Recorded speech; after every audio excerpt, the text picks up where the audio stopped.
Okay, guys, welcome back to the show today. And I've got a returning guest, a man that you've seen on the Mario Mancini stream a couple of podcasts ago. We were talking to this man. I felt that he didn't get to say as much as we would want to hear from him.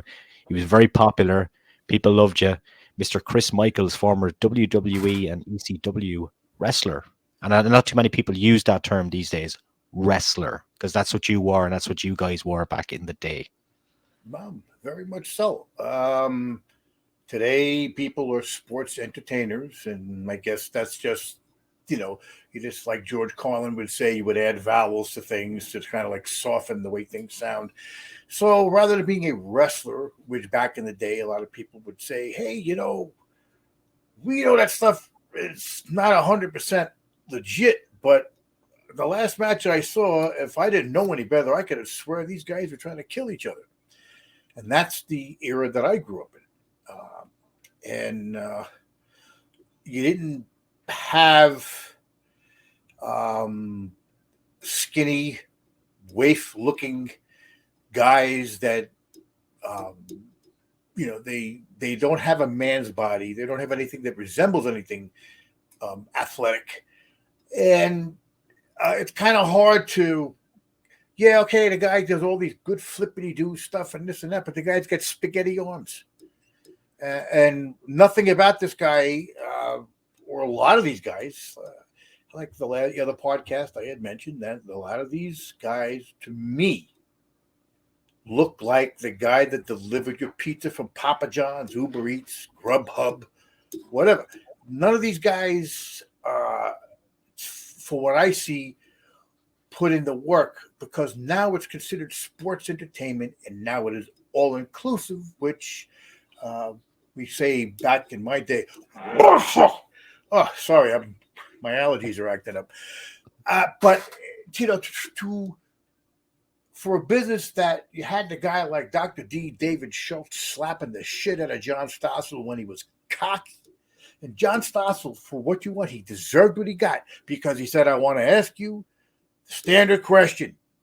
Were you there for that? Fake. I wish I was. But every single wrestling highlight video that I made to send to every promoter started with the slap. That was the signature.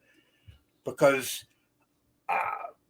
look, nowadays, the fans are beating the shit out of the boys.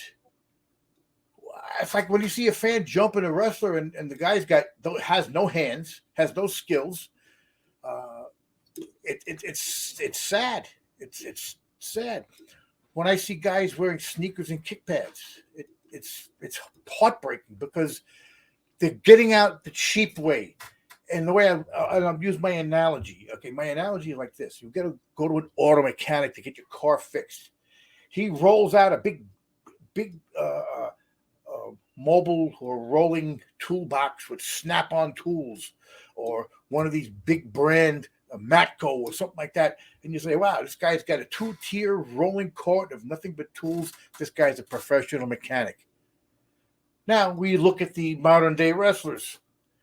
They've got their kick pads, their sneakers. They don't got boots, and a lot of their gear is flashy and stuff. They've got T-shirts and stuff, and a lot of these guys have no time in the business.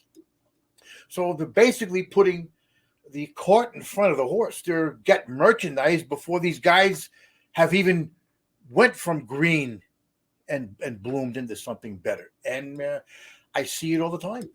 When I could walk into a locker room being almost 62 years old and my body looks better than these young guys, it's a sad state of affairs. How did you decide, if we rewind it back just initially, that you wanted to get into this business? Well, during my time I served in the U.S. Army, I spent my time at Fort Polk, Louisiana, and down there, Mid-South Wrestling, with Cowboy Bill Watts, Boyd Pierce, the ring announcer, Jim Ross was the color commentary guy, Magnum TA. Oh, God, he would have been my right-handed God. If Magnum TA did not have that motorcycle accident, Terry Bollea would have never been Hulk Hogan. That's my feeling, my prediction. That motorcycle accident was Terry Bollea's biggest break.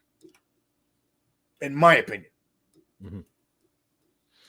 And I suppose, like, what was the reaction like then from your friends and family when you say that this is the path and the road that I want to go down? Well, my first ex-wife, if that gives you any indication of how the news was received, uh, basically wanted me to be an insurance salesman like her father. Well, he wasn't a salesman, actually. He was actually the assistant vice president to the underwriters of the Geico company. You ever seen the gecko lizard for the Geico commercials? He was Yeah. a big wig in that company, and at the time, he was making some good money. And I'll go on the record, and I want to say this on the record. My ex-father-in-law, Richard C. Van Essendelf, if I could achieve to be a quarter of what that man was, I would be a lot. And he truly exemplified what it is to be a Christian.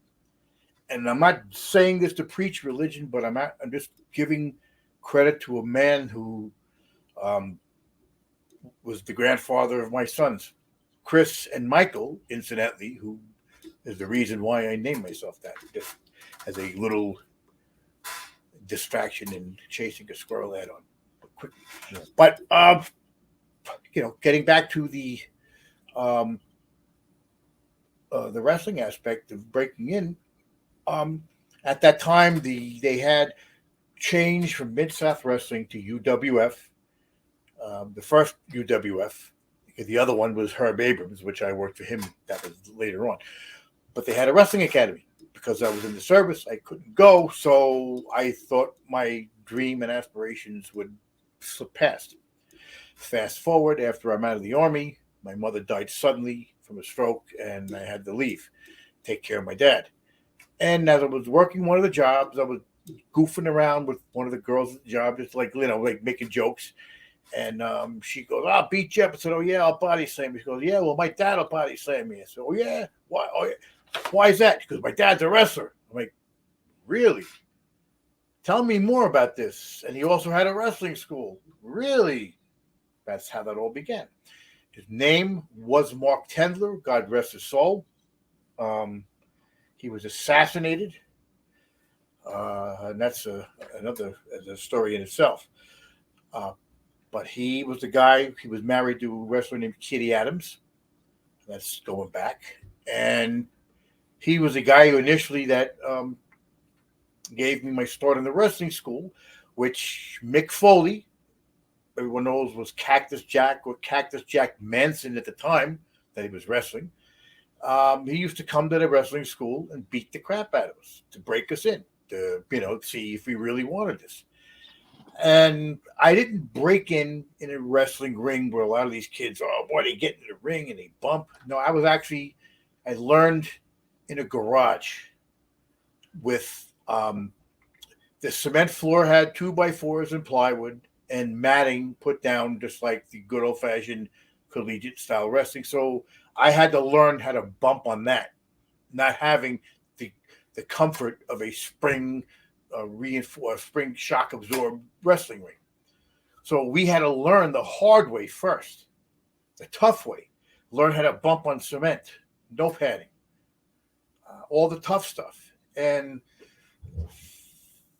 because of the glitz and glamour and the showboating, a lot of the kids today, they're so enamored with what they do out there and don't realize that they have to tell a story. And the whole thing, wrestling, which is still on top of the marquee last time I checked, I thought the goal of wrestling was to pin your opponent's shoulders to the mats for the 1, 2, 3. But Yeah.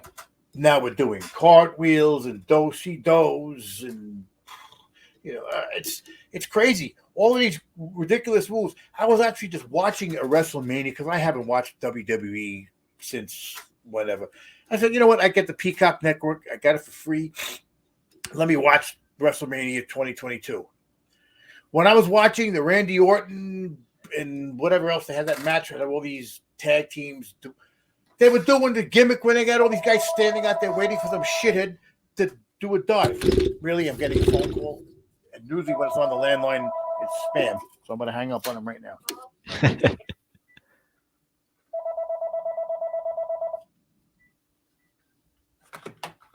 can't make this stuff up. But Could be Vince McMahon. Yeah, probably wanted me to have a cease and desist. Don't talk anymore. I have nothing bad to say about them. They didn't do anything bad to me. They didn't do anything wrong to me. I walked away from them because I was working for ECW. Because how did you end up in the WWF initially anyway? Because I know you were working with ECW as well. Well, I actually got to it was kind of weird. So I started out with the Savoldis. I'm not sure if you're familiar with them. Angelo Savoldi had a wrestling company called ICW, International Championship Wrestling. Then they merged with World Class Championship Wrestling, and then they became IWCCW and sometimes Y. But so it became this whole big thing. But from them, I went to because of John Arizzi. You may know who he is, John Arizzi. Had another friend of mine, I'll give him credit, Al Schaefer. He went as Sonny Blaze back in the day, and since him and John Arizzi were good buddies, and they had connections with Terry Garvin, they got guys like myself, Big Vito when he was Skull Von Crust, Mike Iorio, who also became Primo Carnero III later on. And, of course, the same guy, Brian Donahue, who was the Dublin Destroyer, who we spoke with about the last time. And I can't wait to Pearl Harbor him when you get him in. It's going to be so good because he's one of those kind of guys that stand-up guy that if you ever needed somebody on your side and to have your back and to be there for you, Brian's that guy. I will also like to mention my good friend Joey Bernard, who is my personal trainer, who helped train Brian Donahue, Mike Iorio. I'm not sure if Bubba Ray, Mark LaMonica. Oh, I know. I just gave his real name. He broke in at the Victory Wrestling Alliance Wrestling School, and I was there when he was breaking in. As well, Mikey Whipwreck. I beat the dog crap out of him when he was breaking in. Him and his buddies, Mike Norman, Paul Loria, Craig, and John. We called them the gerbils, and I would grab them, wear them out for hours. I would take them in and out of the ring and give these guys a chance because they were smaller guys, and the big guys used to beat them up all the time and never give them a chance to work. So I said, look, I'm not a big guy, so I'm going to work with you guys. And at that time, I was the ECW Tag Team Champion with Suicide Plots. You fought Ric Flair in the WWF. You always kind of hear mixed reports on people from Ric Flair. You know, some people love him, some people hate him. What was he like to work with, and what was he like kind of backstage, we'll say, with you guys? I will say Ric Flair was nothing but a gentleman for me. I will say I probably blew my chance with WWF because he called the spot. I couldn't hear him, and he took over, and that was the end of it. I was too green. I was so green at that time, and just to be there was, to me, a privilege. He beat the crap out of me, and when I got to the back, I was like, I hope everything was okay. And for all those people think that I'm killing kayfabe, I'm sorry, but Vince killed it a long time ago. If you want to see the headstone in the graveyard, it happened when WWF got the F out and became WWE. So if you don't like it, I got 2 words for you. Happy birthday. I don't want to demonetize you, so I'm going to try to keep it. I know you could say, well, I might care. I don't really care. I said it'll only make maybe 11 or 12 cents anyway. But what I was going to say was Rick pissed off with you then after that? No, you know what? If the people, there was so much noise, I couldn't hear him call. And had I put him in that headlock, because Rick was the kind of guy that would never call a guy a jobber. He would call them the guys who do favors, which to me is one of the things. If you don't notice that, at least at most of every match, um, that I can see at the end of the match, the guy that's over will always look down, and you'll always see him get an eye contact before he's out of the ring. And it's customary to thank your brother after you're put over. Which, like anything else, enhancement talent, they call it now. Jobber, right? Jobber, 2 syllables. Now, enhancement talent, 5 syllables. So you went from jobber, 2 syllables, to 5 syllables. Why? Because it makes it sound better? It's the same damn thing. Same damn thing. It's not a part of the business anymore. It's not a part of the business because they want guys that are gonna like you alluded to earlier, just sell merchandise basically on TV, and they want guys that are there all the time. I think that's what it comes down to. Well, remember back when I was doing stuff, a lot of these guys that are now considered legends and icons and phenoms. Oh, I think my wife's home, so because you hear the dog barking, and I think the biggest thing that I get out of it is that as much as we may have been the bottom rung guys on the totem pole and on the ladder, that there was a certain level of trust that the agents that I had, Tony Gurria, Rene Goulet, Terry Garvin, all those guys, they knew that I was out there and I didn't care, go out there and look. No one ever rags on a stuntman in a movie like the Arnold Schwarzenegger movies where he's wiping out all kinds of people, shooting them in a second. And no one says, "Oh, those stuntmen in the beginning of the movie, they all got shot dead," and blah, blah, blah, blah, blah. No one ever rags on them. But you're ragging on guys that are helping build and develop the future superstars. Look, the Brooklyn Brawler did that his entire career. And look at all the people he helped build and develop. Sometimes people don't mind being in the shadows. People don't mind, being like in construction. You're putting a window in there, something called a shim, and the shim's got to be put in to even things up. And all right, so some of us were the shims, but a lot of us are not glory hounds, and that's the thing is because I was in acting before I got involved with wrestling, so they always said there are no small actors, only small parts. Every person, regardless of how big your part is or how small your part is, there is some level of significance as to why you're there in the story. And, everybody cannot be the head. Everybody cannot be the top. And people have to stay in their lane and know their roles and understand that there's a time and a place for everybody. Because I was not 6 feet something or other, I was only 5'8", guys my size never got over. Then Mysterio went over on the Giant, on Paul White in WCW, and it's like, so I guess wrestling has always been larger than life and crazy. I was watching on the WrestleMania that a midget come out during the Johnny Knoxville match with Sami Zayn. I was there. I was in Dallas last year. Yeah.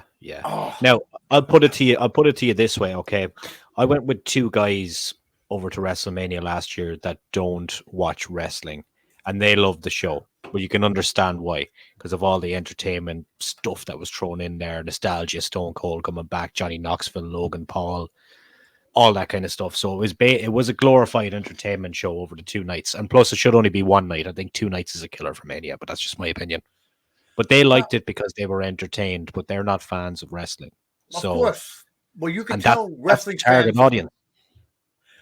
Wrestling fans and WWE fans totally different. A real wrestling fan will cross more state lines to watch a wrestling show than the guy that's booked to work the show. That is a real fan. And I remember seeing the same people at places I would drive 400 miles away, and I see the same faces. And today, like I said, Kayfabe is dead. It's buried. There's a headstone someplace in the graveyard with Kayfabe's name on it. Because back in the early days, if a guy got his leg injured in a match, then every time you saw that guy anywhere in public, he's walking around on crutches with his leg limping. Yep. But that's the difference now. See, it's like if you took David Copperfield and everybody else in Magic said, okay, well, here you go. Here's all the secrets to the tricks. Who the hell's going to want to come back and watch Magic again? But somehow with wrestling, we said, hey, here it is. We've given up the gimmick. You know why? Because there are all these smart marks and all these basement-dwelling, undateable, smelly wrestling fans that couldn't get a date if they went into an all-female prison with a fistful of pardons and a bag full of cigarettes. These guys couldn't get a female unless it required a credit card verification. Yeah, I'm shooting on them. Every last one of them, because they're beta boys. Basement-dwelling, hot pocket-eating, throw a replica belt over my shoulder losers. That's what you guys are. And I'm shooting on you because of the damn truth. How about, instead of living your life vicarious, do something with yourself? Because every time I see a fan with a belt over their shoulder, I challenge them to come in the ring and say, because you didn't beat anybody for that belt. For $600, anybody can throw that strap over their shoulder. But I would do that as a heel, just to be a ball breaker. Not to seriously challenge him to come in. Because there were certain guys. It's still a kind of a valid point, I guess, when you think about it. But what was Hogan like around the place backstage when you were there? Well, I never really had too much interaction with him. He seemed okay.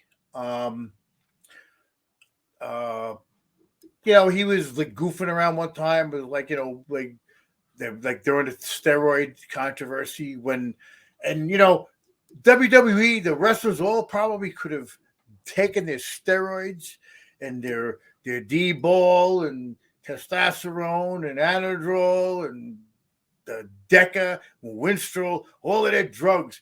See, if Vince McMahon didn't decide to stick his dick in the Joe Wheatus territory, his boys could have kept staying jacked up on the roids and would have never been noticed. But because Vince, that's right, Vince, sorry, but sometimes you just got to stay in your goddamn lane.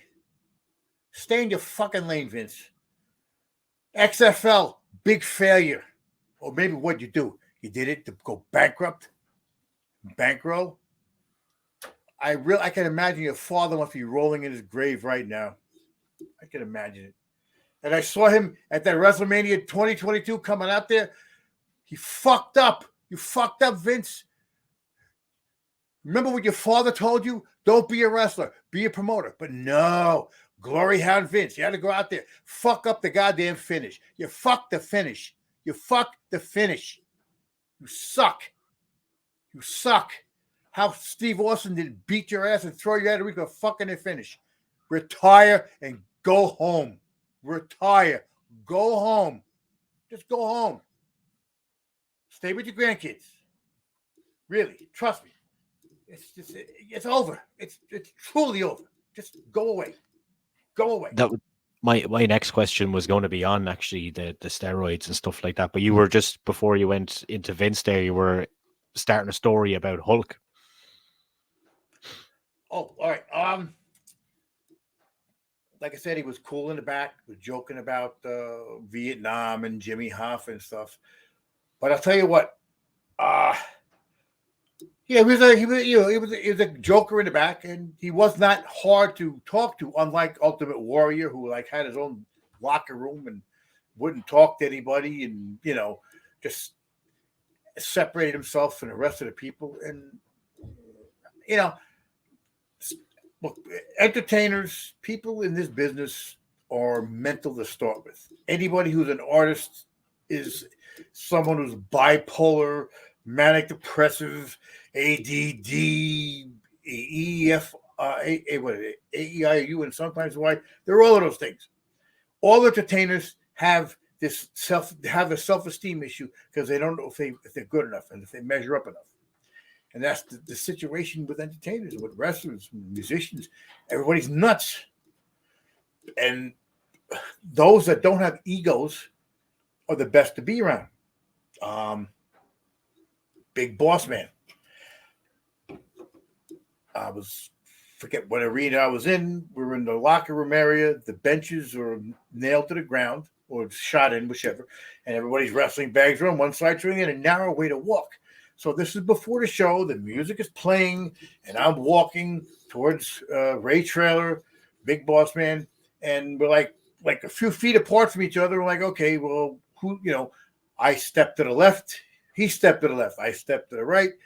So we basically both stepped in the same direction, and like we couldn't read each other. Then we like looked at each other for a second, looked each other in the eye, took one step in, grabbed each other in a ballroom dancing pose and started dancing. Instant friendship, just like that. Another good story. I don't know if I told the Whippet story about Road Warrior Hawk the last time okay. So anyone knows what nitrous oxide is. If you've ever had whipped cream, it's the inner ingredient that's in there. Laughing gas. Yes. Otherwise known as sweet air if you go to the dentist. But that's the biggest component in whipped cream. So we had these canisters and a thing you spin to crack the canister open and fill up the punching bag balloon because it was thick rubber. So you fill the balloon up with the nitrous and forget about it. So I was talking about that in the locker room in front of Animal and Hawk, Road Warriors. And then Percy Pringle came up, otherwise known as Paul Bearer. He goes, oh, I know what you're talking about, whippets. So now all of a sudden Hawk is interested. He's like, oh, brother, what's up with that? So, well, now that you've asked, I actually have it in my bag. Let me set one up for you. So got the canister out, got the thing, put the balloon on, filled it up, gave it to Hawk. He sucked that thing in. I said, don't hold it, blow it out. So I blew it out. Then all of a sudden his eyes just like got really wide. He looked at me, and then the Hawk gimmick voice goes, do you know what that feels like? Do you know what that feels like, brother? I'm like, no, Hawk, what? That feels like another, man. That shit was good. And then after that, me and him became buddies too. But it's just a lot of guys, I guess they're, especially when you're in that capacity and you're seen by that many people, they want to make certain that you're not going to be starstruck by them. And then, then they think, what ulterior motive do you have besides that? So I always looked at them as regular people. Same thing like SummerSlam 90. My very first thing that I did, and I know I did mention on the podcast that I did because I talked about my father, but Macho Man was the Macho King, and Sensational Sherry was Queen Sherry at the time, and it was the Dusty Rhodes retirement match with Sweet Sapphire. So, and ironically, Philadelphia had the Super Bowl happen this past weekend. It was at the Spectrum. That was named like 1,000 times. And we had I carried Macho Man out on the Satan. I was one of those 4 guys carried him out. But we had to do his promo before that, and we had to hold him. So, and they had to take it like 3 times. It's like, we're holding him up in the air, and this thing is like, after a while, it's like wearing on his shoulders. But, we stuck it out. We did what we had to do. And that's all part of the business. And I think everybody just likes the glory that's associated with it and don't realize the amount of effort behind it. Because if I told you when I broke in ICW, I drove the ring truck, I set the ring up, I would job 6 times, and then I would break the ring down, load the truck, drive to the next town. I was on TV more than Tony Atlas, who was a heavyweight champion at that time for ICW. So basically what I'm saying is that when you really, really have a passion for this business, you will go above and beyond, up, over, around, through, underneath, whatever you got to do. But if this is not a passion and this is just something you're doing because, all right, get a piece of ass every once in a while because some stupid broad believes the bullshit you're telling her. No, look, the guys that, oh, I spent all this time in the business. I said, okay, well, how many injuries do you have? How much time did you spend on the road?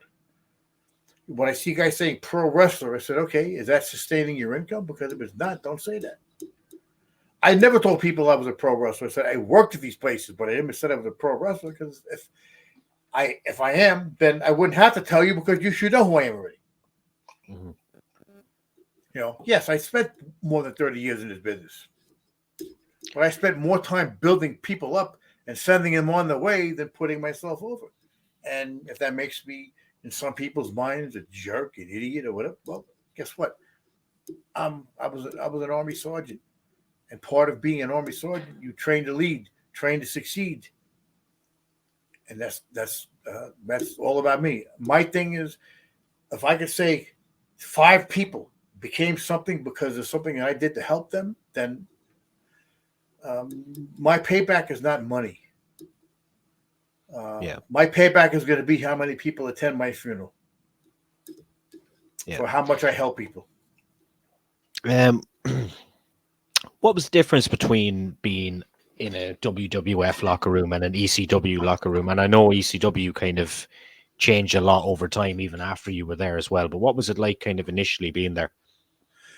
In the beginning, it was great. I can say nothing bad about Todd Gordon and ECW.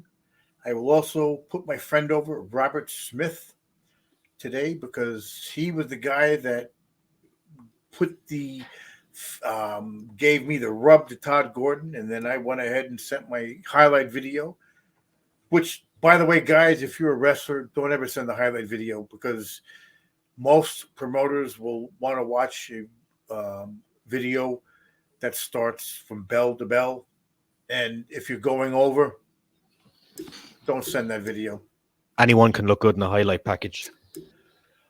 Well, he liked what I did, and I mean, I did what I did, and because of my I guess teamwork attitude, was Eddie Gilbert decided to make me the 3rd member of the Suicide Blondes.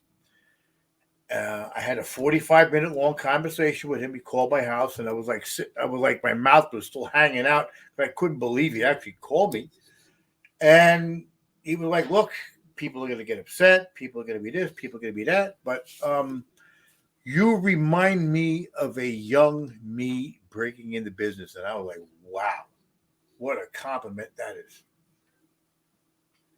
And I think what I'm going to do now, especially since there's a little bit of fuel left in this gas tank, and I intend on proving to everybody that ageism is something that has been created. And at pushing 62, these guys are going to have to try to keep up. Yeah, because I see your stuff on social media, like you keep yourself in very good shape. Like, so you are far from retired. So what's coming up for you, like in terms of appearances and stuff? Have you got anything booked? Or are you just waiting to get to? You were kind of alluding the other night that you want to get to a certain level of shape before you get the ball moving.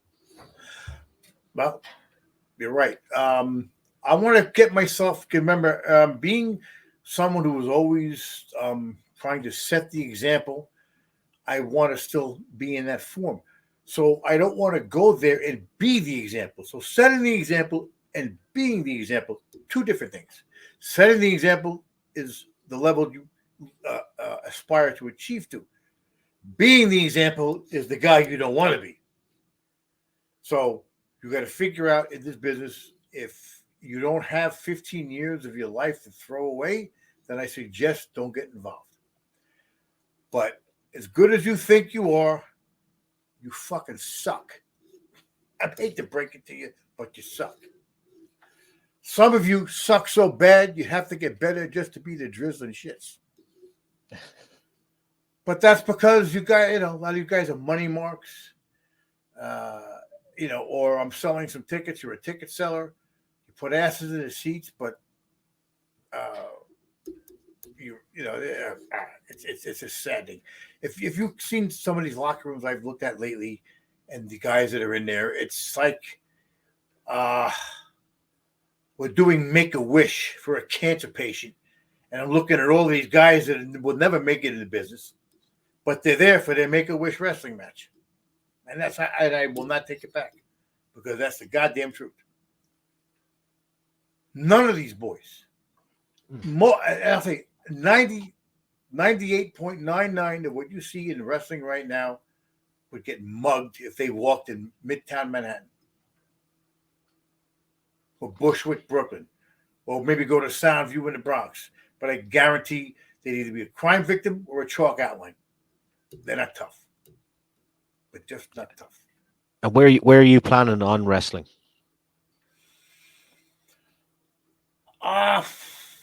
There's a company in Massachusetts that I want to give light to. It's called New Age Wrestling. It's run by a man by the name of Richard Blake, who is a phenomenal man. It is a Christian-based wrestling organization. Not that I'm pushing religion, but it is done in a way that you could bring your grandma to the wrestling event and you don't have to explain shit later. And a family type of entertainment where you come out there and make it something that people could come and enjoy. Yeah, I was at one. I took my 3-year-old to a family wrestling show here in Ireland about 3 weeks ago, and it was in a really, really cool venue. It was actually in like a theater where they do have plays and stuff like that, but the ring was up on the stage area, and it was sold out. 150 people there, mostly kids on a Sunday afternoon. Kids-friendly show, but it was very, very entertaining. So we made the mistake of this past week bringing him to a play. And it was just like going from something he loved to the play just didn't really do it. He was in the front row at the wrestling. He had the guys falling at his feet, fighting, whatever. And actually over here in Ireland, we've got a very, very good wrestling scene at the moment. And, you've seen some of the people that we've brought over, even through UFC, Conor McGregor, boxing, Katie Taylor, through wrestling, Becky Lynch, Finn Balor, Sheamus, those people, Jordan Devlin. And there's a lot more coming down the line from this country as well. It's a very exciting time actually over here for such a small country. We've got a thriving wrestling scene. It's great to see. Well, I'll tell you what, since Ireland is part of my heritage, I want to make this my dying wish to come out there and totally break the walls down, tear the building down. But I want to show people what someone of my age has to offer. Because what I see right now, I'm not encouraged at all.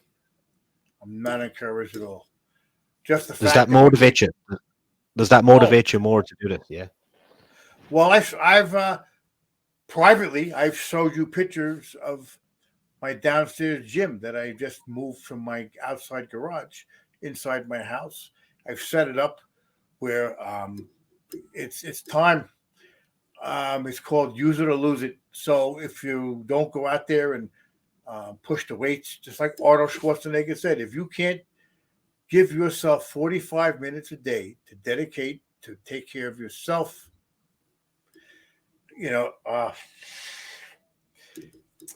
when we were kids, you couldn't